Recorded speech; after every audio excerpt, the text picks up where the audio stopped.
Good morning, जय हिंद दोस्तों। आप सभी का अनअकैडमी के इस नए यूट्यूब चैनल पर बहुत बहुत स्वागत है। जैसा कि आप सभी जानते हैं कि इस सीरीज़ में हम लोग सिंधिया डायनेस्टी की बात कर रहे हैं। पिछले लेक्चर में आप लोगों को बताया था कि सिंधिया वंश की स्थापना राणोजी सिंधिया द्वारा किस प्रकार की गई, और पानीपत के तृतीय युद्ध में मराठाओं की भूमिका पर भी हम लोगों ने डिस्कशन किया था। और उसके बाद हमने चर्चा की थी हमारे मेन महाजी सिंधिया हैं, महाजी सिंधिया ने किस प्रकार सिंधिया डायनेस्टी को आगे बढ़ाया था, इसके बारे में हम लोग कल तक चर्चा कर चुके थे। अब जल्दी से सभी लोग जुड़ जाएं, जिससे कि आने वाले लेक्चर में बाकी के जो सिंधिया शासक हैं उनके बारे में आप लोगों को बता सकूं। Good morning Saurabh, good morning Rohit, good morning उन्नति, गुड मॉर्निंग सनी केवट। आप सभी लोग मुझे सुन पा रहे हैं? जल्दी से सभी लोग जुड़ जाएं।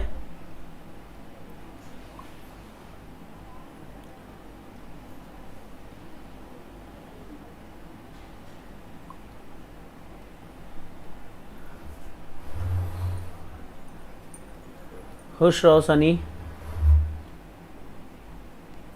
जल्दी से सभी लोग जुड़ जाएं। चलिए तो प्यारे विद्यार्थियों, अब हम लोग बात करने वाले हैं सिंधिया डायनेस्टी के शासक के बारे में। चलिए, अगले शासक हमारे कौन हैं? तो कल हम लोगों ने जाना था कि सिंधिया वंश की स्थापना राणोजी सिंधिया के द्वारा की गई थी, जिनके द्वारा उज्जैन के महाकालेश्वर मंदिर का निर्माण करवाया गया, पुनः निर्माण। साथ ही इन्होंने अपनी जो कैपिटल है वो उज्जैन को बनाया था।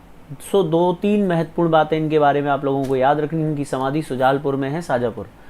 इसके बाद हम लोगों ने बात की थी राणोजी सिंधिया के 5 पुत्र थे। उनमें जो सबसे बड़े पुत्र गद्दी पर बैठे थे, जिनका नाम था जयप्पा राव, उसके बाद जनकोजी राव, कादरजी राव और मानाजी राव। मानाजी राव सिंधिया के बाद जो गद्दी मिली थी वो मिली थी महाजी सिंधिया को। महाजी सिंधिया कौन थे? हमारे राणोजी सिंधिया के 5वें और अंतिम पुत्र थे। महाजी सिंधिया एक महान योद्धा, एक महान राजनीतिक और कूटनीतिज्ञ थे। इन्होंने अपने सामर्थ्य के दम पर संपूर्ण उत्तर भारत पर अधिकार लिया और अधिकार करने के बाद मुगलों और अंग्रेजों को चुनौती दी। मुगल साम्राज्य को अपने अधीन कर लिया था, जैसा कि कल मैंने आप लोगों को बताया था। सो राधे राधे कुलदीप, अमीषा, अनु साहू, नीलिमा माझी, रौनक वर्मा, तो आप सभी का स्वागत है। तो कल तक मैं आप लोगों को महाजी सिंधिया के बारे में बता चुका था। यदि किसी का कोई भी डाउट है महाजी सिंधिया से रिलेटेड तो प्लीज़ आप लोग पूछ लीजिए, क्योंकि महाजी सिंधिया के बाद सिंधिया डायनेस्टी में क्या हुआ इस पर मैं आज प्रकाश डालने वाला हूं, और उम्मीद करता हूं आप बहुत ध्यान से इसको समझेंगे। तो कल का कोई सवाल हो या कोई ऐसी बात जो आप पूछना चाहते हैं तो प्लीज़ पूछ लीजिए। किसी का कोई डाउट है अबाउट महाजी सिंधिया? क्योंकि अब हम महाजी सिंधिया के बाद की चर्चा करने वाले हैं। किसी का कोई डाउट है आप में से? चलिए, तो भाई महाजी सिंधिया की मृत्यु कल हम लोग देख चुके थे कि महाजी सिंधिया की मृत्यु 794 में यानी 1794 में पूना में हो गई, और पूना में ही इनकी समाधि बनी हुई है।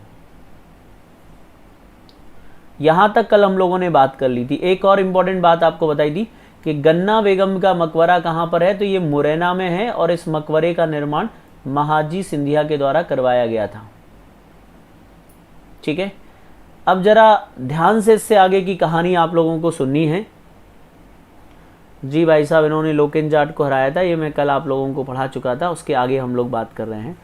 तो अब इनका जो उत्तराधिकारी हैं उनका नाम है दौलत राव सिंधिया।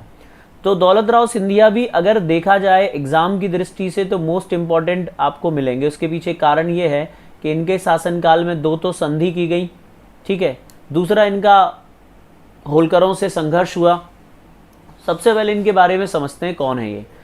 तो देखिए, महाजी सिंधिया ने कई विवाह किए थे, परंतु उनका कोई खुद का यानी स्वयं का पुत्र नहीं था, इसलिए उनकी मृत्यु के पश्चात उनके दत्तक पुत्र यानी ये महाजी सिंधिया के दत्तक पुत्र थे। मैं आपको बता देता हूँ, महाजी सिंधिया के जो एक भाई थे उनका नाम था तुकोजी राव, अगर आपको याद हो, तुकोजी सिंधिया। तुकोजी सिंधिया जो कि महाजी सिंधिया के भाई थे, इनके पौत्र थे, तुकोजी सिंधिया के पौत्र थे, और इनके पौत्र का नाम था क्या? दौलत राव। क्या नाम था? दौलत राव। और इनके जो पुत्र थे तुकोजी सिंधिया के, उनका नाम था आनंद राव। अभी कुछ लोगों को नहीं समझ में आया होगा, दोबारा अभी आपको समझ में आ जाएगा।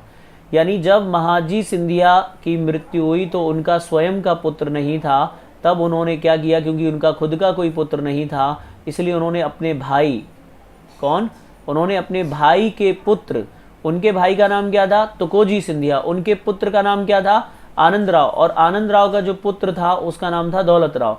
तो इनडायरेक्टली देखा जाए तुकोजी सिंधिया, या रिश्ते में देखा जाए महाजी सिंधिया का जो पौत्र था, पौत्र मतलब होता है बेटे का बेटा, यानी महाजी सिंधिया के भतीजे का लड़का था जिसका नाम था दौलत राव सिंधिया, उसे जो है गद्दी दे दी गई। तो दौलत राव सिंधिया के जो पिता थे उनका नाम था आनंद राव। क्या नाम था बच्चों, दौलत राव सिंधिया के पिता का नाम क्या था, आनंद राव। आनंद राव कौन लगते थे, महाजी के भतीजे लगते थे। तो महाजी सिंधिया ने अपने भतीजे के पुत्र यानी महाजी सिंधिया जो थे उनके रिश्ते में लगेंगे दौलत राव सिंधिया लगेंगे पौत्र। सभी लोगों को ये बात समझ में आ गई, थोड़ा कन्फ्यूजन क्रिएट हो जाए वरना ऐसी कोई बात नहीं है।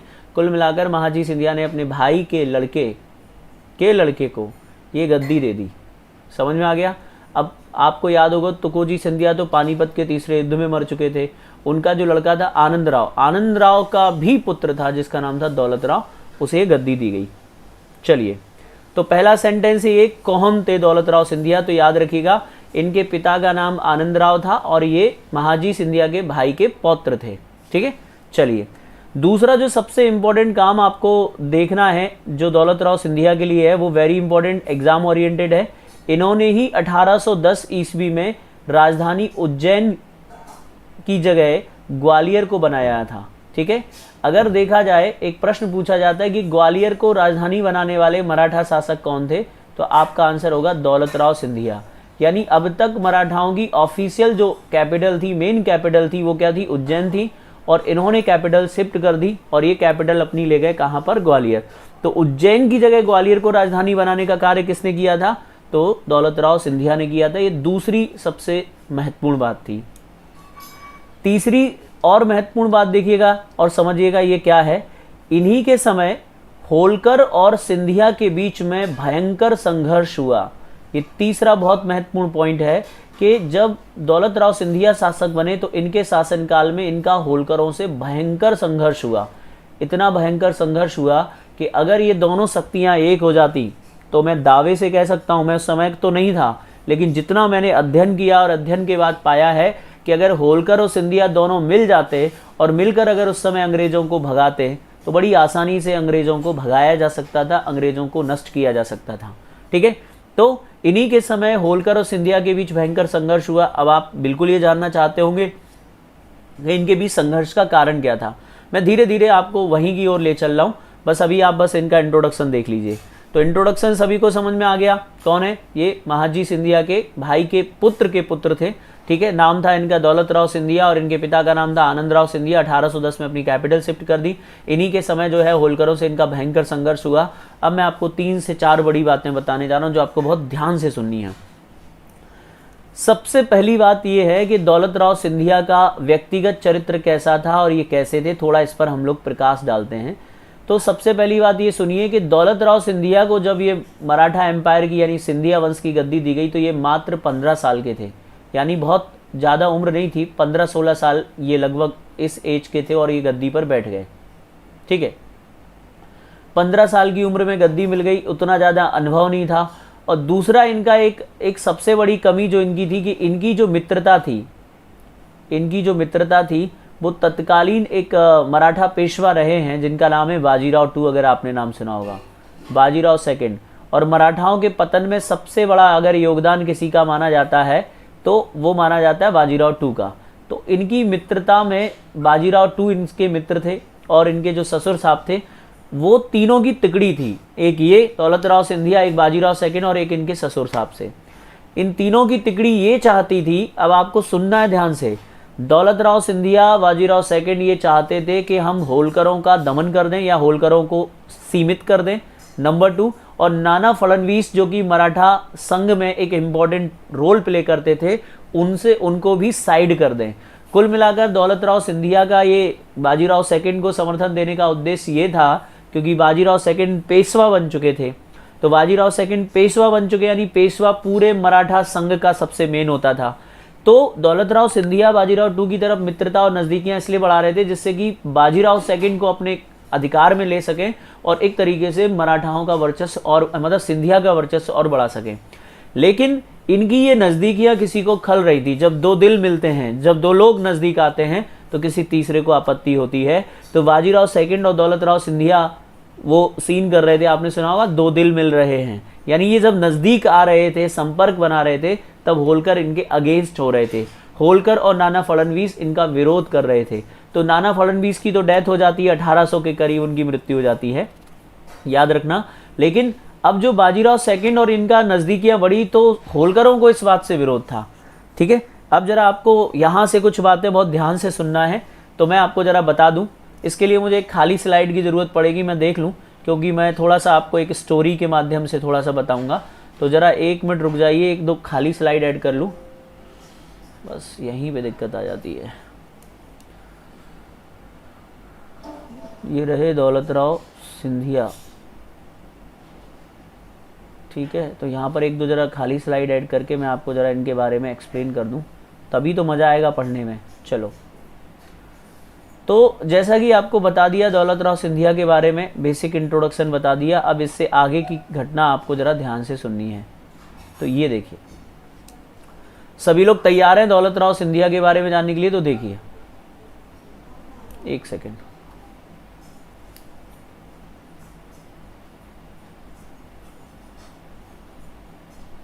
हाँ जी, तो देखिए, ये रहे मराठा संघ। पूरी स्टोरी को ध्यान से सुनना।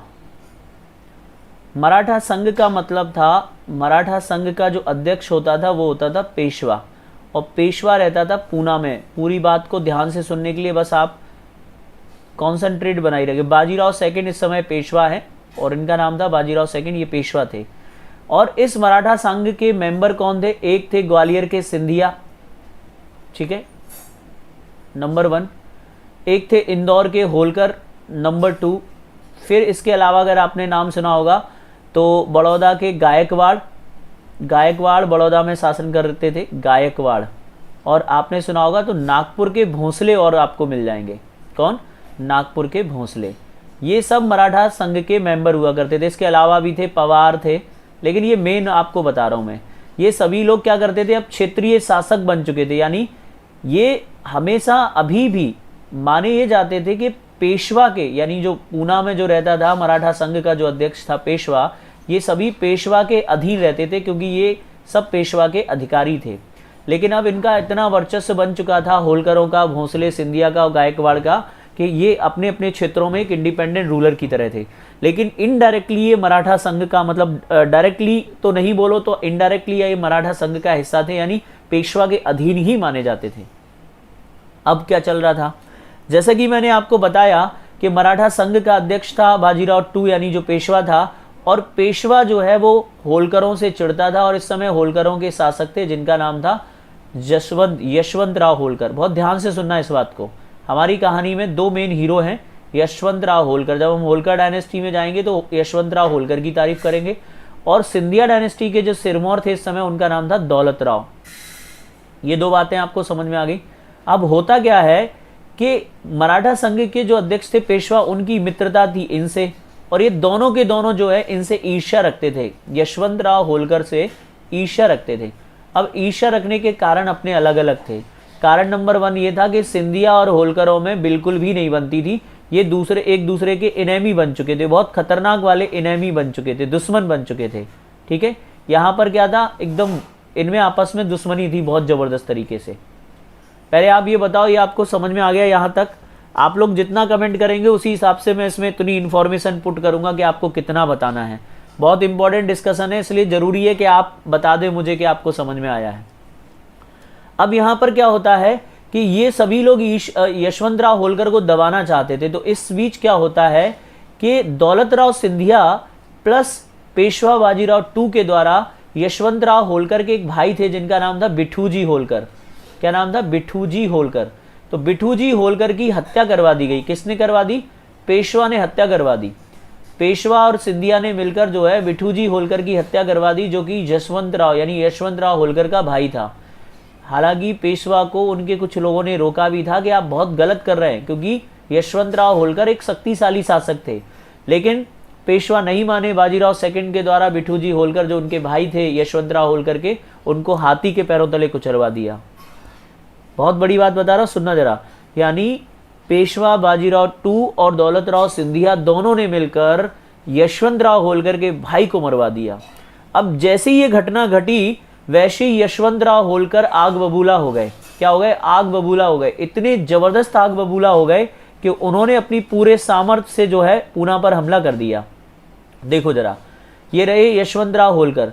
जैसे ही उनको पता चला यशवंतराव होलकर को कि भैया मेरे भाई की हत्या करवाने में पूना का हाथ है और सिंधिया का हाथ है, उन्होंने अपनी पूरी ताकत से, आपको जानकारी के लिए बता दूं, दिवाली थी उस समय देश में, क्या थी? दीपावली। लेकिन दीपावली को छोड़कर उन्होंने पूरी ताकत से पूना पर हमला कर दिया और पूना की सुरक्षा में दो लोगों की सेनाएं खड़ी थी, एक थी सिंधिया की सेना और एक थी पेशवा की सेना। और दोनों की सेना को, सिंधिया और पेशवा दोनों की सेना को बंदे ने खदेड़ दिया। याद रखना इस बात को, पूना पर आकर कैप्चर कर लिया, उसको कब्जा कर लिया और इन दोनों को हरा दिया। ये कौन हार गए? कौन हार गए? इन दोनों की सेनाएं हार गई। दिवाली का दिन था लेकिन मराठा आपस में खूनी संघर्ष खेल रहे थे और इस घटना के लिए ज्यादा रिस्पॉन्सिबल माना जाता है बाजीराव सेकंड को, जिसने अपनी कुटिल नीतियों के कारण जो है आपस में फूट डाल दी। ठीक है, तो सिंधिया और पेशवा की सेना को हराकर 1802 की बात थी, 1802 में इसने कब्जा कर लिया। यशवंतराव होलकर के द्वारा पूना को कैप्चर कर लिया गया और कैप्चर करने के बाद बाजीराव टू के भाई के लड़के को यहां पर पूना में पेशवा बना दिया गया। पहले आप ये देख लो, क्योंकि अगर आपको ये समझ में आ जाएगा तभी आपको आगे समझ में आएगा। यानी कुल मिलाकर यशवंतराव होलकर ने इतनी जबरदस्त हमला किया कि पूना को कैप्चर कर लिया, सिंधिया और पेशवा की सेना को खदेड़ दिया। ये समझ में आ गया? कोई डाउट हो तो प्लीज कमेंट सेक्शन में कमेंट करके बताइए।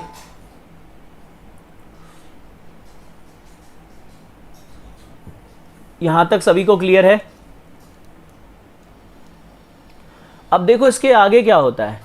इसके आगे जो बाजीराव सेकंड है ये भाग जाता है और ये भाग जाता है, आपको पता है ये मराठाओं के पतन का सबसे बड़ा कारण बता रहा हूं। बाजीराव सेकंड भाग जाता है और अंग्रेजों के पास जाता है। किनके पास? अंग्रेजों के पास। और अंग्रेजों के पास जाता है और एक जगह थी उसको बोलते हैं वसीन। क्या बोलते हैं? वसीन। और उनके साथ एक संधि साइन करता है जिसको बोलते हैं वसीन की संधि, ट्रिटी ऑफ वसीन कहते हैं। 1802 में हुई थी। कब हुई थी? 1802 में ट्रिटी ऑफ वसीन हुई थी, महाराष्ट्र में ही है। ये जो संधि है ये मराठाओं के पतन के लिए बहुत जिम्मेदार है। ये संधि दो लोगों के बीच हुई थी, एक तो बाजीराव टू और एक तरफ थे वेलेजली। कौन था? वेलेजली। तो अब जरा मैं आपको इस बात को जरा बताऊं, ये बाजीराव टू है। हुआ क्या? बाजीराव सेकंड जब हार कर यहाँ अंग्रेजों के पास पहुंचा तो उसका दिमाग खराब हो गया। ठीक है भैया, दिमाग खराब क्यों हो गया? कि भाई मैं पेशवा, पूरे मराठा संघ का अध्यक्ष हूं, मुझे मेरे एक अधिकारी ने मारा। और वो जाके अंग्रेजों से कहता भाई पहले एक लार्ज पैक बना, और तुरंत एक अंग्रेजों से एक लार्ज पैक लिया और घटक के कहता यार मज़ा नहीं आया, एक और बना। 2-3 पैक पीने के बाद उसका दिमाग फिर जाता है और कहता है कि बदला, मुझे पूना चाहिए दोबारा। अंग्रेजों ने इस बात का पूरा लाभ उठाया और उसको ऑफर दिया कि अगर तुम चाहो तो हम तुम्हें पूना का पेशवा बना सकते हैं। सुनते जाना ध्यान से, अंग्रेज उसको ऑफर कर रहे हैं कि अगर हम चाहें तो तुम्हें पूना का पेशवा बना सकते हैं। और उसके लिए सबसे इंपॉर्टेंट वही था बाजीराव टू के लिए। तो बाजीराव टू बोला हाँ तो बताओ क्या करना है। बोला तुम्हें हमारे साथ एक संधि करनी पड़ेगी जिसमें आपको ये लिखना पड़ेगा कि अब ईस्ट इंडिया कंपनी सर्वोच्च है और आप हमारी बात मानेंगे। तो बाजीराव सेकंड के द्वारा ईस्ट इंडिया कंपनी अर्थात वेलेजली से वसीन की संधि कर दी गई, जिसमें उन्होंने कंपनी की सर्वोच्चता को स्वीकार कर लिया।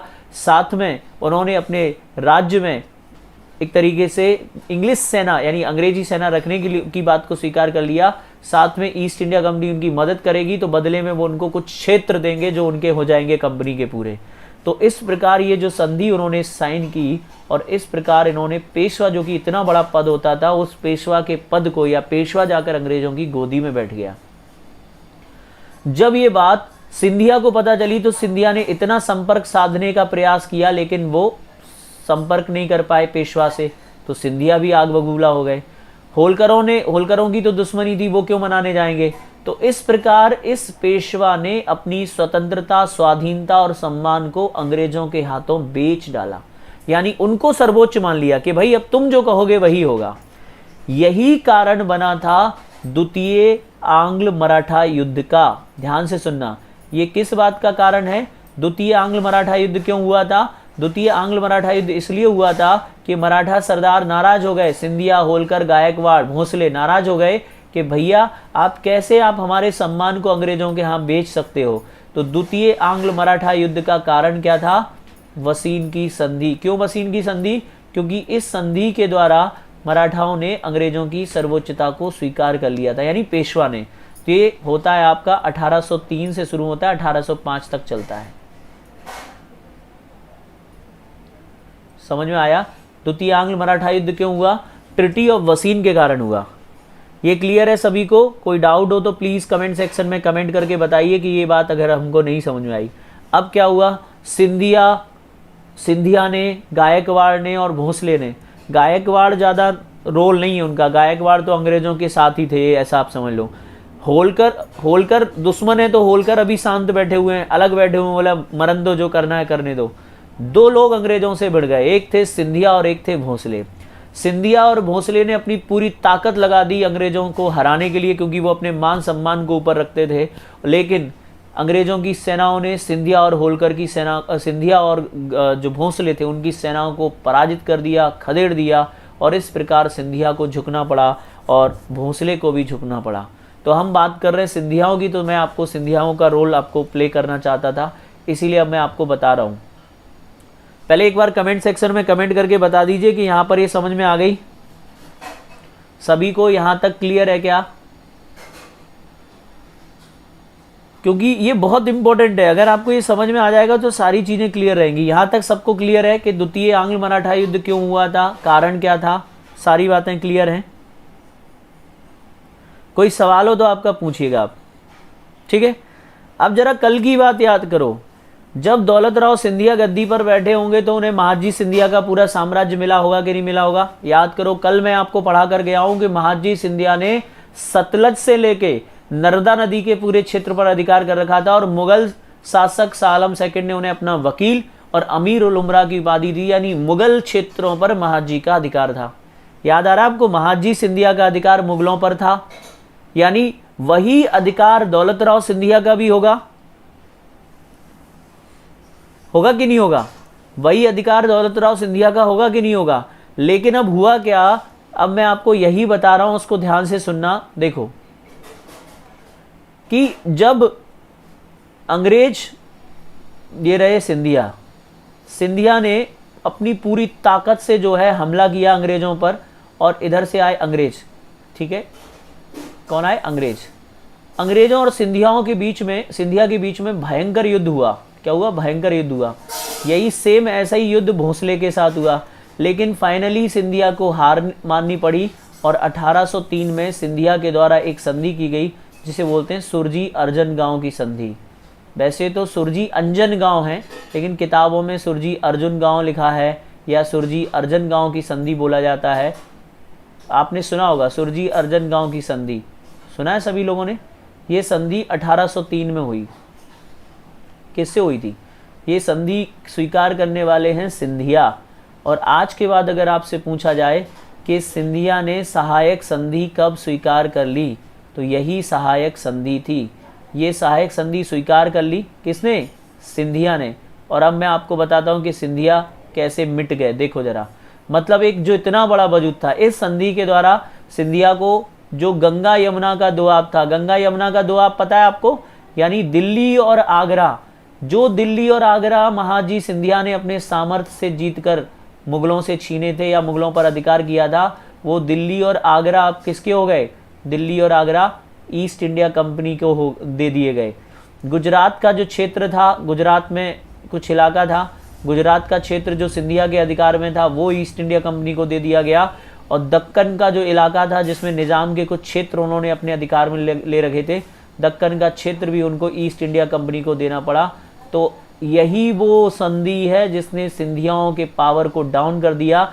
यानी महादजी सिंधिया ने जो इतने बड़े नॉर्थ इंडिया को जीता था, वो गंगा यमुना का दोआब यानी दिल्ली और आगरा का पूरा क्षेत्र यहाँ से अधिकार में हो जाता है। अब मुझे एक बात समझाना और ध्यान से सुनकर बताना कि अभी तक जो मुगल शासक था वो मराठाओं के अधिकार में था कि नहीं था? महाजी सिंधिया ने इसे अपने अंडर में ले रखा था, फिर दौलत राव सिंधिया के अंडर में आ गया था।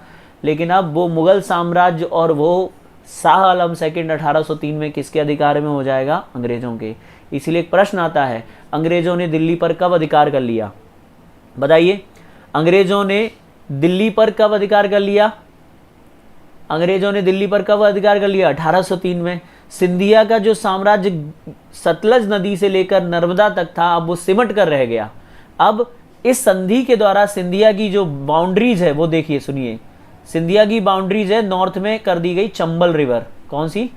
चंबल रिवर। चंबल रिवर से लेके जो नर्मदा तक का जो क्षेत्र था वो अब जो है सिमट कर सिंधिया के पास रह गया।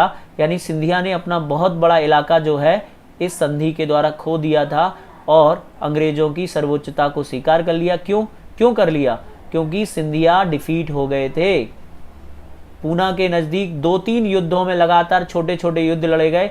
उन दोनों युद्धों में सिंधिया की सेना अंग्रेजों से हार गई। फलस्वरूप दौलत राव सिंधिया को 1803 में सुरजी अंजन गांव की संधि करनी पड़ी और इस संधि के द्वारा उन्होंने अपने सभी क्षेत्र, जो बड़े बड़े क्षेत्र थे, वो अंग्रेजों को दे दिए और सिंधिया को सीमित कर दिया गया। राजपुताना पर जो उनका नियंत्रण था यहीं से चला गया, मुगलों पर जो उनका नियंत्रण था यहीं से चला गया, निजाम के ऊपर जो उनका नियंत्रण था यहीं से चला गया, गुजरात का जो क्षेत्र था यहीं से चला गया। तो ये है, आज के बाद कभी आपसे पूछा जाए कि सिंधिया ने सहायक संधि कब स्वीकार की थी, आंसर होगा 1803 और उस जगह का नाम है सुरजी अंजन गांव या सुरजी अर्जन गांव। ये महाराष्ट्र में एक पूना के नज़दीक एक गांव था। इस जगह पर दौलत राव सिंधिया ने संधि की थी। सभी को बात समझ में आ गई?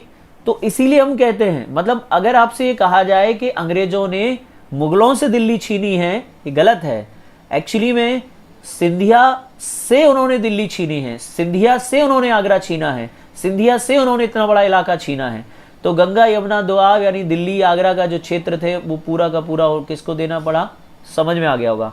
उम्मीद करता हूँ आप सभी को ये संधि अच्छे से समझ में आ गई होगी। एक भाई साहब हैं, बार बार लिख रहे हैं और भाई साहब का सवाल देख लूँ मैं। देवगांव, बेटा देवगांव की संधि भोसले से हुई थी। शिवम गौतम आपका नाम है। शिवम, देवगांव की संधि इसी समय भोसले से हुई थी, सेम टाइम सेम ईयर। ठीक है, नागपुर के जो भोसले थे उनसे हुई थी और उन्होंने भी अंग्रेजों की अधीनता को स्वीकार कर लिया था। सभी को क्लियर है? कोई डाउट है किसी का? क्योंकि ये संधि बहुत इंपॉर्टेंट है। ये संधि के इम्पैक्ट आपके उसमें नोट्स में नहीं लिखे, बट ये आप देख लो। आप सभी को क्लियर है यहां तक? बताइए आप, यहां तक सभी को क्लियर है? क्योंकि हम दौलत राव सिंधिया से अब आगे बढ़ने वाले हैं।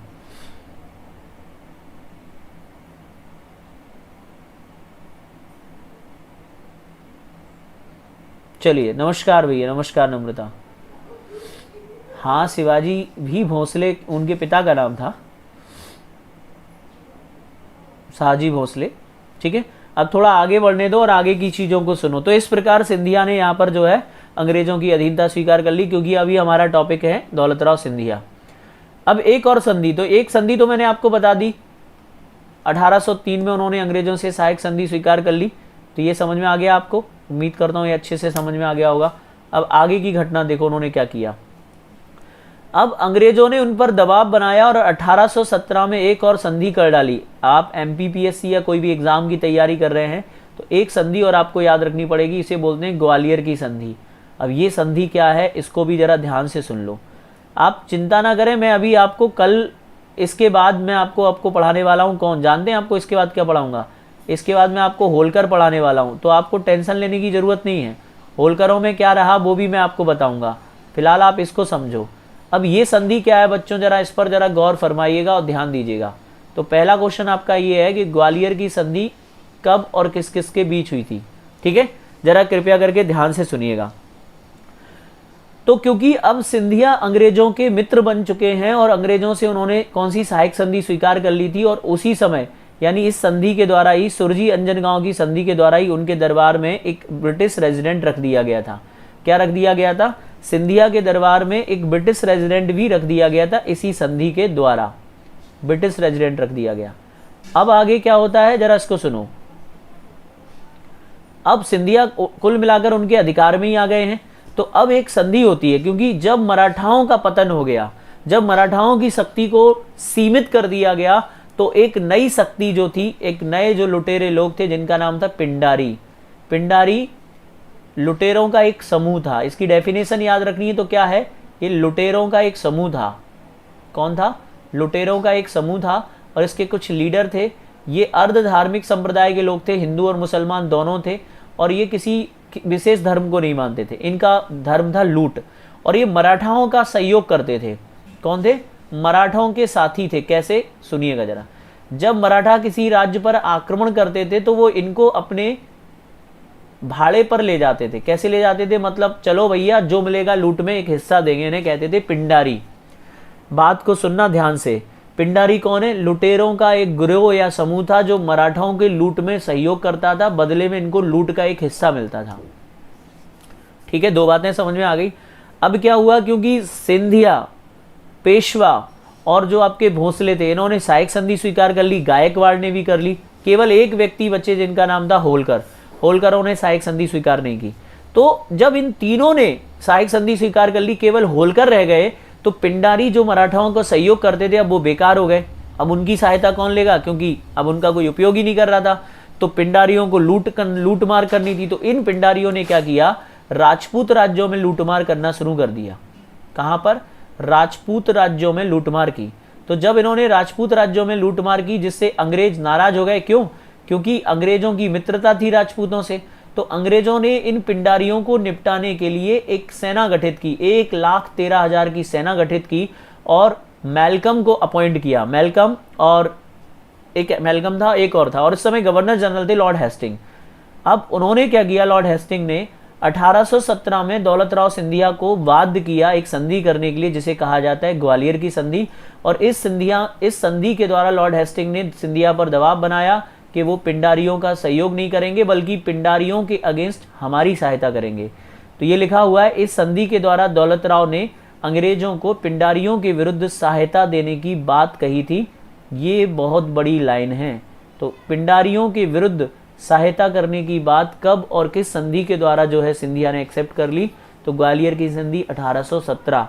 और इस संधि के द्वारा सिंधिया के द्वारा पिंडारियों के अगेंस्ट अंग्रेजों को सपोर्ट किया गया था। ये बात क्लियर है सभी को? ये बात समझ में आई सभी को?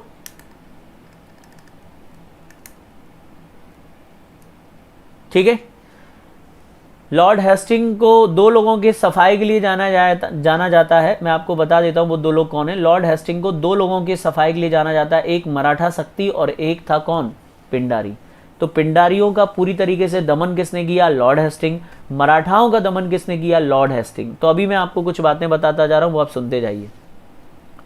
अब इसके बाद यहां पर एक चीज और होती है, वो जरा देख लीजिएगा। दौलत राव सिंधिया की एक और खास बात यहां पर लिखी हुई है, वो भी आप नोट कर लीजिएगा। दौलत राव सिंधिया की पत्नी का नाम था बैजाबाई शिंदे। बहुत इंपॉर्टेंट है बैजाबाई शिंदे, ये एक प्रभावशाली महिला थी। बैजाबाई शिंदे ने उज्जैन के गोपाल मंदिर का निर्माण करवाया था। तो भैया दौलत राव सिंधिया से लगभग 5 पॉइंट्स ऐसे बताए हैं मैंने आपको, जो आपको भूलना नहीं। एक ग्वालियर की संधि, एक सुरजी अंजन गांव की संधि, तीसरा है ये महाजी सिंधिया के उत्तराधिकारी थे और इन्होंने होलकरों से भयंकर संघर्ष किया था, ग्वालियर को कैपिटल बनाया था। तो ये नाम है दौलत राव सिंधिया का। दौलत राव सिंधिया से रिलेटेड अगर कोई डाउट है तो प्लीज आप लोग कमेंट सेक्शन में कमेंट करके पूछ सकते हैं, क्योंकि अब हम चलने वाले हैं दौलत राव सिंधिया के आगे वाले हिस्से में। ठीक है, तो दौलत राव सिंधिया आपके यहाँ पर समाप्त हो जाते हैं। पिंडारियों के बारे में दिया गया है। पिंडारी जब हम लोग आगे पढ़ेंगे, मराठाओं को पढ़ेंगे, तो वहाँ आपको बताऊंगा। बस जानकारी के लिए आपको बता दूं कि पिंडारियों के कुछ नेता थे, जिसमें मोहम्मद वासिल एक लीडर का नाम था, एक का नाम चीतू था, एक का नाम था करीम खां। तो लॉर्ड हेस्टिंग ने 1,13,000 की आर्मी बनाकर पिंडारियों का दमन कर दिया था। इसमें 2 पिंडारी नेता मारे गए थे, जबकि एक पिंडारी नेता ने आत्मसमर्पण कर दिया था, जिसे बाद में जमीन का एक टुकड़ा दे दिया गया था। वीर मूवी पिंडारियों पर ही बनी है। ठीक है, और जो पिंडारी नेता को जो जमीन दी गई थी वो टोंक की जागीर दी गई थी। राजस्थान में टोंक है ना, टोंक आपने सुना होगा।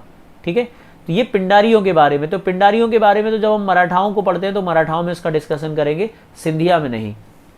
यहां तक किसी का कोई डाउट है? अब आते हैं अगले शासक, जिनका नाम है जनकोजी राव सिंधिया। अब दौलत राव जो सिंधिया थे वो 50 साल के नहीं हो पाए थे और 1827 में ही उनकी मृत्यु हो गई थी। दौलत राव सिंधिया की मृत्यु 1827 में हुई और उनके बाद उनके जो दत्तक पुत्र हैं वो गद्दी पर बैठे, जिनका नाम था जनकोजी राव। एक जनकोजी राव पहले भी बैठ चुके थे, जनकोजी राव सेकंड थे। तो जनकोजी राव सेकंड कुछ समय के लिए गद्दी पर बैठे, परंतु इनका कोई खास शासन नहीं रहा, 1827 से 43 तक रहा। और एक और चीज़ याद रखना, वो क्या याद रखना आपको बताता हूँ कि जनकोजी राव सिंधिया का विवाह हुआ था, लेकिन इनकी पत्नी 13 साल की थी। और उसी समय इनकी पत्नी कितने साल की थी जब इनकी मृत्यु हुई? आगे चलकर 1843 में इनकी मृत्यु हो गई।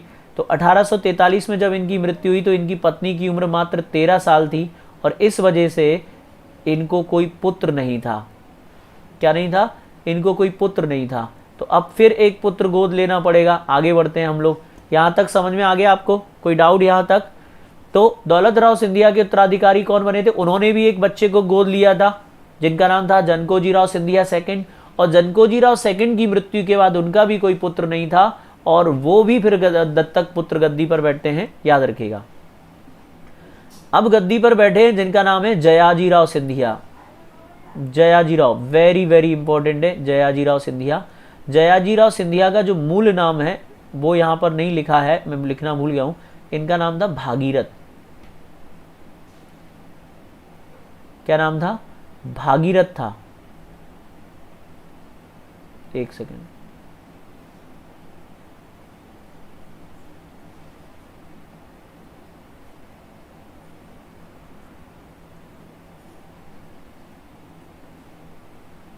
चलिए पहले आप ये देख लीजिए। पहले बताइए, जयाजी राव सिंधिया से पहले तक कोई डाउट तो नहीं आपको? जयाजी राव सिंधिया से पहले तक कोई डाउट तो नहीं? क्योंकि इससे आगे मैं आपको बताने वाला हूं। बस 10-15 मिनट और लूंगा आपके, क्योंकि पूरी सिंधिया डायनेस्टी खत्म हो जाएगी। कोई डाउट तो नहीं इससे पहले? इससे पहले का कोई डाउट तो नहीं आपको? क्लियर है सभी को यहां तक? चलिए, तो अब क्या हुआ कि जो मानाजी राव सिंधिया थे, जैसा कि मैंने अभी आपको बताया, सॉरी, जनकोजी राव सिंधिया सेकंड थे। जनकोजी राव सिंधिया का कोई पुत्र नहीं था, क्योंकि जब इनकी मृत्यु हुई तो इनकी पत्नी 13 साल की थी। इसीलिए अब अगर आपको याद हो कि इसी समय ऐसा हो रहा था कि अगर किसी शासक की मृत्यु हो जाए तो उन रियासतों को अंग्रेजों के द्वारा हड़प लिया जाता था। हालांकि वो हड़प नीति डलहौजी के द्वारा स्टार्ट की गई थी 1848 से 56, ये उससे थोड़ा पहले की घटना है। परंतु इसी समय लॉर्ड एलनबरो, जो कि भारत के गवर्नर जनरल थे, उनकी नज़रें भी सिंधिया स्टेट पर थी। तो यहाँ पर क्या होता है कि जब जनकोजी राव की मृत्यु होती है तो उनके मराठा सरदारों ने इस बात को छुपा लिया, और जल्दी में ही उनके एक सरदार के पुत्र, जिसका नाम था भागीरथ, जो कि एक योग्य पुत्र था, ये निशाना अच्छा लगाते थे, तो भागीरथ को पकड़कर जो है जयाजी राव सिंधिया के नाम से गद्दी पर बिठा दिया गया। यानी अगर आपसे पूछा जाए ये कौन है, तो आप बताओगे जनकोजी राव सिंधिया के एक सरदार के पुत्र थे, उनके एक सामंत के पुत्र थे। तो उनके एक सरदार के पुत्र थे जिनका नाम था भागीरथ, और भागीरथ को जयाजी राव सिंधिया के नाम से 1843 में गद्दी पर बिठा दिया गया। ये पहला सेंटेंस है आपका। जयाजी राव सिंधिया का रियल नेम क्या था? भागीरथ राव। क्या नाम था? भागीरथ राव। ना किस नाम से गद्दी पर बैठे? जयाजी राव सिंधिया 1843 में। इनके जो मंत्री थे उनका नाम था दिनकर राव। ध्यान से सुनिएगा, इनके जो मंत्री थे उनका नाम था दिनकर राव। दिनकर राव ने 1857 की क्रांति में अंग्रेजों का साथ दिया था। अब मैं इस बात पर आना चाहूंगा कि आप सब जानते हैं कि 1857 की जो क्रांति है, जिसमें सिंधिया का जो रोल है वो अंग्रेजों के समर्थन में रहा, जिसकी वजह से तब से लेकर आज तक इनको गालियां खानी पड़ती हैं। आप देखेंगे कि हर कोई मुंह उठाकर जो है कोई ना कोई सिंधियाओं को गाली देता रहता है। मैं ये नहीं कहना चाहता, वो आप लोग तय कर लीजिएगा कि वो क्या थे क्या नहीं थे। मैं आपके सामने केवल तथ्यों के आधार पर बात रखना चाहूँगा, कृपया आप उस चीज़ को सुन लीजिएगा। देखिए, जब जयाजी राव सिंधिया गद्दी पर बैठे तो उनकी उम्र बहुत कम थी, वो लगभग 10-12 साल के थे, और फिर जब क्रांति हुई तब वो थोड़ा सा बड़े हो चुके थे। तो यहाँ पर जो सिंधिया समर्थक गुट है, जरा मैं आपको दो बातें बताऊंगा। एक गुट है जो ये कहता है कि इन्होंने अंग्रेजों का खुलकर समर्थन किया था, ये गद्दार थे वगैरह वगैरह, ऐसी बातें। लेकिन जो सिंधिया, जिसके अंदर सिंधिया का थोड़ा समर्थन है या जो सिंधिया को थोड़ा फेवर करते, उनका ऐसा कहना है कि जब जयाजी राव सिंधिया शासक बने और उनके समय जब 1857 की क्रांति हुई तो एक्चुअली में उनके अधिकार में कुछ नहीं था, वो अपने मंत्री दिनकर राव के हाथों की कठपुतली हुआ करते थे, क्योंकि वो एक यंग व्यक्ति थे, मतलब बहुत कम उम्र थी उनकी। तो उस उम्र में उनके खुद के डिसीजन नहीं थे। परंतु जो दिनकर राव थे वो एक तरीके से अंग्रेजों के द्वारा अपॉइंट किए गए थे वहां पर, मतलब उनका अंग्रेजों के प्रति झुकाव था। तो इसीलिए दिनकर राव के माध्यम से पूरा अंग्रेजों को समर्थन किया गया। लेकिन मैं इस बात का यहाँ पर ये नहीं समर्थन नहीं कर रहा हूँ, मैं आपको केवल दोनों बातें बता रहा हूँ। ज़्यादातर लोग इसी बात को मानते हैं कि जयाजीराव सिंधिया ने खुलकर जो है अंग्रेजों को समर्थन किया, हम भी इसी बात को लेकर चलते हैं।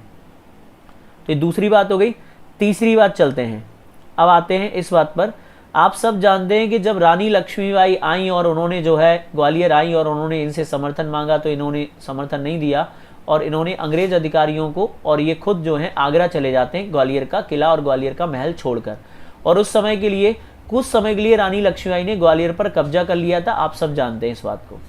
तो जब रानी लक्ष्मीबाई ने ग्वालियर पर कब्जा किया था तो इनके खजांची थे, किनके? जयाजीराव सिंधिया के। खजांची मतलब इनके खजाने को जो देखते थे, उनका नाम था अमरचंद बांटिया। ध्यान से सुनना, इनका नाम एग्जाम में आ सकता है, अमरचंद बांटिया। कौन है अमरचंद बांटिया? जयाजीराव सिंधिया के खजांची थे। तो जब जयाजीराव सिंधिया अंग्रेजों के साथ आगरा शिफ्ट हो गए तो रानी लक्ष्मीबाई की सेना को अमरचंद बांटिया के द्वारा सिंधिया का जो खजाना था उसमें से बहुत सारा पैसा दिया गया था, सैलरी दी गई थी। समझ रहे हैं ना? जब ग्वालियर ने, रानी ने कैप्चर किया ग्वालियर को, तो अमरचंद बांटिया संभवतः ये उन क्रांतिकारियों के समर्थक थे जो क्रांति में भाग ले रहे थे और उन्होंने बहुत बड़ा अमाउंट जो है इन सिपाहियों को दे दिया। लेकिन आप सब जानते हैं कि कुछ समय पश्चात जैसे ही अंग्रेजों ने कम बैक किया और 18 जून 1858 को रानी लक्ष्मीबाई की जो है शहादत हो जाती है और वो शहीद हो जाती हैं ग्वालियर में। राइट, रानी लक्ष्मीबाई क्या हो जाती हैं? ग्वालियर में शहीद हो जाती हैं। ये तो आप सब जानते हैं ना, ठीक है। तो इस बीच क्या होता है, जरा इस बात को सुन लीजिए। जब वो ग्वालियर में शहीद हो जाती हैं तो फिर से कम बैक होता है जयाजीराव सिंधिया का और जयाजीराव सिंधिया ग्वालियर के शासक बनते हैं और कैप्चर कर लेते हैं। तो इन्होंने क्या किया था, इन्होंने इन्हें देशद्रोही मानते हुए या इन्हें गद्दार मानते हुए कि तुमने इनका साथ क्यों दिया रानी लक्ष्मीबाई का, इन्हें ग्वालियर में महाराज बाड़े पर फांसी पर लटका दिया था। तो तीसरा जो सबसे महत्वपूर्ण पॉइंट यही रहेगा। तो नंबर 1 इनका रियल नेम क्या था, नंबर 2 इन्होंने 1857 की क्रांति में अंग्रेजों का साथ दिया था, इन्होंने और इनके मंत्री दिनकर राव ने। तीसरा, इन्होंने अमरचंद बांटिया को सराफा बाजार में फांसी पर दे दिया था क्योंकि इन्होंने रानी लक्ष्मीबाई के सैनिकों को पैसा दिया था। चौथी चीज, अंग्रेजों के द्वारा इन्हें खुश होकर, क्योंकि इन्होंने अंग्रेजों का बहुत ज़्यादा सहयोग किया था, साथ दिया था, इसीलिए इन्हें जॉर्ज की उपाधि से सम्मानित किया गया था जयाजीराव सिंधिया को। तो ये जयाजीराव सिंधिया की कुछ महत्वपूर्ण बातें हैं, आप लोगों को बता रहा हूँ, प्लीज़ जो है आप लोग इनको ध्यान से सुन लीजिए। ये समझ में आ गया यहाँ तक? तो इन्होंने जो है क्या किया था, अंग्रेजों का सहयोग किया था, इसीलिए अंग्रेजों के द्वारा इन्हें जॉर्ज की उपाधि दी गई थी। अब आते हैं सबसे इंपॉर्टेंट बात पर, वेरी वेरी इंपॉर्टेंट। इन्होंने ही ग्वालियर में जयविलास पैलेस, 1872 में ग्वालियर में जयविलास पैलेस का निर्माण हुआ और आप सब जानते हैं जयविलास पैलेस कितना भव्य और आकर्षक है। मतलब अगर आप जाएंगे तो आज भी आप उस वैभवशाली समय को देख पाएंगे कि क्या इनका हिसाब किताब रहा होगा उस जमाने में।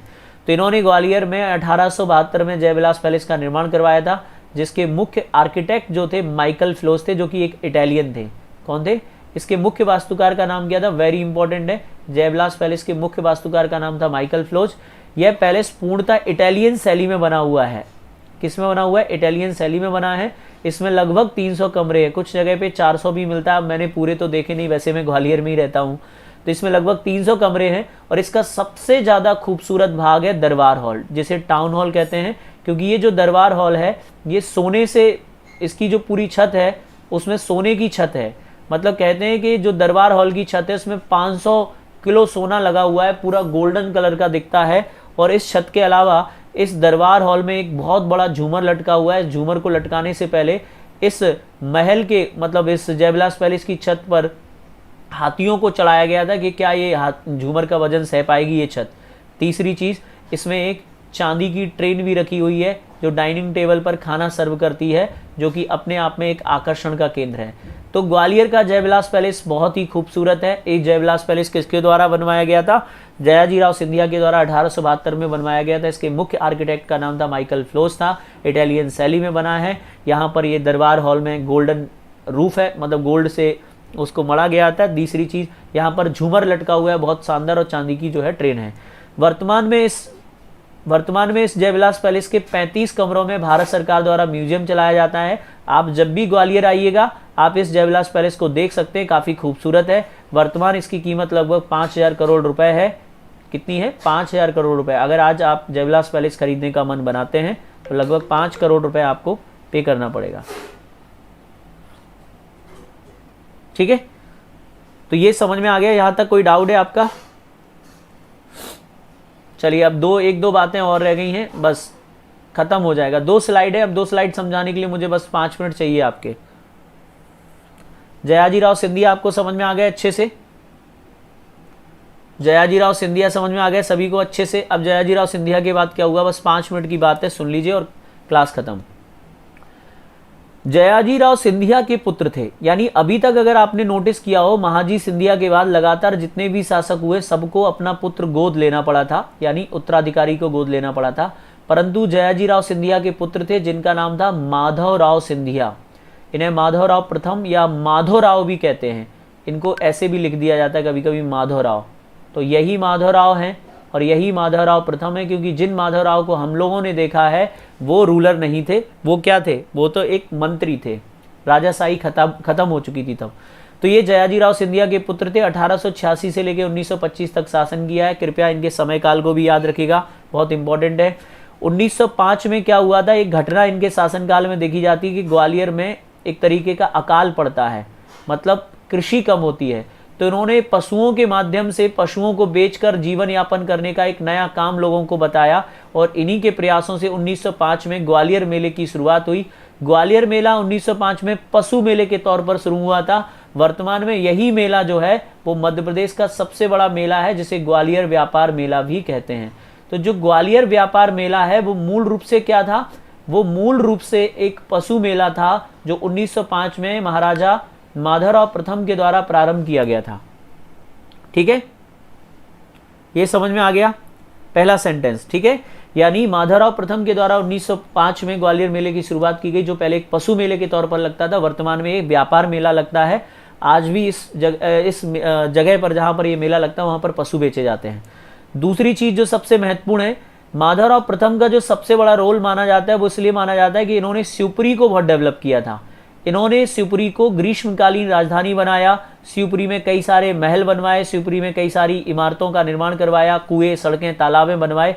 तो इनके शासनकाल में शिवपुरी ग्रीष्मकालीन राजधानी बनती है, शिवपुरी का विकास होता है। आप जाएंगे, इनकी समाधि भी आपको शिवपुरी में मिलेगी। ठीक है, तीसरी चीज, 1911 में जॉर्ज पंचम के एक दिन के ठहरने के लिए शिवपुरी में इन्होंने जॉर्ज कैसल नामक भवन माधव राष्ट्रीय उद्यान में बनवाया था। आप सभी जानते हैं माधव राष्ट्रीय उद्यान में जो जॉर्ज कैसल भवन बना हुआ है वो जॉर्ज कैसल किसके द्वारा बनवाया गया था, माधवराव प्रथम के द्वारा बनवाया गया था। क्योंकि ऐसा कहा जाता है कि जब जॉर्ज पंचम भारत आए थे 1911 में दिल्ली दरबार में भाग लेने के लिए, तो वो सिंधिया स्टेट में विजिट किए थे और सिंधिया स्टेट में उनको शिकार करने जाना था, इसीलिए माधव नेशनल पार्क में उनके ठहरने के लिए एक किला बनवाया गया था, एक महल टाइप का किला बनवाया, छोटा महल बनवाया गया था। उस महल का नाम रखा गया था जॉर्ज कैसल, परंतु वो वहां पर पहुंचे नहीं थे बाद में। तो जॉर्ज कैसल भवन किसने बनवाया था ये आप याद रख सकते हैं। तो एक तो आपका ये बहुत महत्वपूर्ण पॉइंट हो जाएगा। ठीक है, इसीलिए आपने सुना होगा कि जो माधव नेशनल पार्क है उसे सिंधिया राजवंश का शिकार गृह कहते हैं। यानी सिंधिया स्टेट में जब भी कोई अतिथि आता था, कोई गेस्ट आता था, ये माधव नेशनल पार्क वाला जो रीजन है जहां पर शिवपुरी में बना हुआ है वहां पर अपने गेस्ट को शिकार के लिए ले जाते थे कि आओ चलो हमें शिकार करवा के लाते हैं टाइगरों का। आप अगर ग्वालियर म्यूजियम में आप जाएंगे जयविलास पैलेस में, तो वहां पर आज भी आपको बहुत सारे टाइगर जो सिंधिया स्टेट के द्वारा शिकार किए गए हैं वो सारे टाइगर आपको मिल जाएंगे, जिनकी खाल में भूसा भरा हुआ और केमिकल के द्वारा उनको सुरक्षित और सेफ रखा गया है। आगे बढ़ते हैं। एक और बात, माधवराव सिंधिया को ग्वालियर में प्रजातंत्र व्यवस्था का जनक कहते हैं। बहुत अच्छे शासक थे, ये चाहते थे कि जो पंचायतें हैं या जो लोकल लेवल है उस पर जो है लोगों के पास बहुत सारे अधिकार रहे। तो ग्वालियर में इन्हें प्रजातंत्र व्यवस्था का जनक कहते हैं। अगर आज के बाद कभी भी आपसे अगर ये पूछा जाए कि किस सिंधिया शासक के शासनकाल को स्वर्णकाल कहते हैं, गोल्डन एरा कहते हैं, खासकर ग्वालियर का गोल्डन एरा कहते हैं या सिंधिया का शासनकाल कहते हैं, तो वो माधवराव वन है। क्यों? क्योंकि इनके शासनकाल में नदियों का नदियां तो नहीं बनती, इनके शासनकाल में बांधों का, सड़कों का, कुओं का, तालाबों का बड़े पैमाने पर निर्माण करवाया गया था प्रजा के कल्याण के लिए। फॉर एग्जाम्पल ये देखिए, इन्होंने ग्वालियर में शिक्षा, चिकित्सा एवं सिंचाई का विकास किया था। इन्हीं के शासनकाल में इरिगेशन को डेवलप किया गया था। इन्हीं के शासनकाल में विद्युत व्यवस्था को प्रारंभ किया गया था। और सबसे इंपॉर्टेंट पॉइंट तो आप जानते हैं, ग्वालियर का तिगरा बांध, जो लोग ग्वालियर से उन्होंने देखा होगा, इन्होंने ही मैसूर राज्य के chief engineer M Visvesvaraya, Mokshagundam Visvesvaraya को ग्वालियर में तिगरा बांध बनाने के लिए बुलाया था और सांक नदी पर 1916 में तिगरा बांध का निर्माण करवाया था। तो ग्वालियर में जो तिगरा बांध बनवाया गया था वो माधवराव प्रथम के द्वारा ही बनवाया गया था और इसके मुख्य आर्किटेक्ट थे एम विश्वेश्वरैया अर्थात मोक्षगुणम विश्वेश्वरैया, जो कि मैसूर राज्य के चीफ इंजीनियर थे। 1916 में यह बांध सांक नदी पर तिगरा यानी ग्वालियर के पास में जगह है लगभग 20 किलोमीटर दूर, वहां पर यह बांध बनवाया गया। किसने बनवाया था? माधवराव प्रथम ने। इनकी मृत्यु 1925 में पेरिस में हुई थी। ये यूरोप की यात्रा पर गए थे, इस बात को भी याद रखेगा। तो पेरिस में उनकी 1925 में इनकी डेथ हो गई थी और इनकी जो समाधि है वो कहाँ पर बनी हुई है? शिवपुरी में। खासकर शिवपुरी का डेवलपमेंट इन्होंने बहुत बड़े पैमाने पर किया है, आप इस बात को याद रखिएगा जैसा मैंने आप लोगों को बताया है। ये समझ में आ गया? यहाँ तक कोई डाउट तो नहीं? प्लीज, यहाँ तक कोई डाउट हो तो प्लीज आप पूछ सकते हैं।